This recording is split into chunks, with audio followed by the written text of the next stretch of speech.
نبی صلی اللہ علیہ وسلم نے ان کے لیے سخت جملے استعمال کیے ہیں جن کے پاس قربانی کی طاقت ہے لیکن وہ نہیں کرتے۔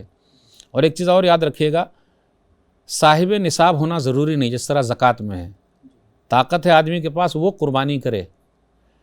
حدیث کے اندر آیا من کان لہ سعۃ ولم یضحی فلا یقربن مصلانا، سنن ابن ماجہ کتاب الاضاحی حدیث نمبر 3123، حسن روایت ہے۔ جس کے پاس طاقت ہے اور اس نے قربانی نہیں کی تو وہ ہمارے مصلے کے قریب نہ آئے، یعنی نبی صلی اللہ علیہ وسلم نے سختی کی ہے۔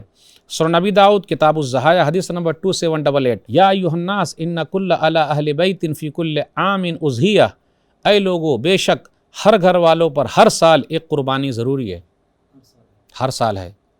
اس لیے طاقت اگر اللہ نے دی ہے تو قربانی کو چھوڑنا نہیں ہے، نبی صلی اللہ علیہ وسلم کے طریقے پر عمل کرتے ہوئے قربانی کرنی ہے۔ لوگ لاکھ کچھ کہے کہ اس کے پیسے الگ لگاؤ، یہ کرو وہ کرو، تو ایسا کچھ بھی نہیں۔ نبی صلی اللہ علیہ وسلم نے سب کا خیال رکھا ہے، سب کا خیال رکھنا، لیکن قربانی بھی کی ہے۔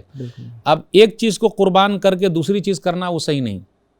اب لوگ بولے کہ اس کو جمع کر کے وہ کرو تو ہمیشہ ایسے ہی ہوتا رہے گا، بھئی اس کے پیسے وہاں جمع کر دو، وہ کر دو، وہ کر دو، تو کبھی قربانی ہوگی ہی نہیں۔ تو نبی صلی اللہ علیہ وسلم زیادہ غریبوں کا خیال کرتے تھے، تو ہم اور آپ بولیں گے ہم زیادہ خیال رکھنے والے ہیں تو یہ غلط بات ہے۔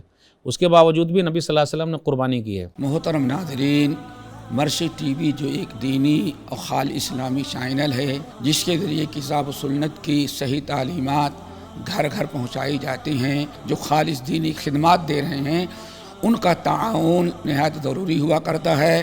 جو کچھ تم اللہ تعالیٰ کی راہ میں دین کی اشاعت کے لیے، اسلام کے فروغ کے لیے جو کچھ تم خرچ کرو گے، اللہ تعالیٰ اس کا بہتر سے بہتر بڑھا چڑھا کر کے بدلہ آپ لوگوں کو دے گا۔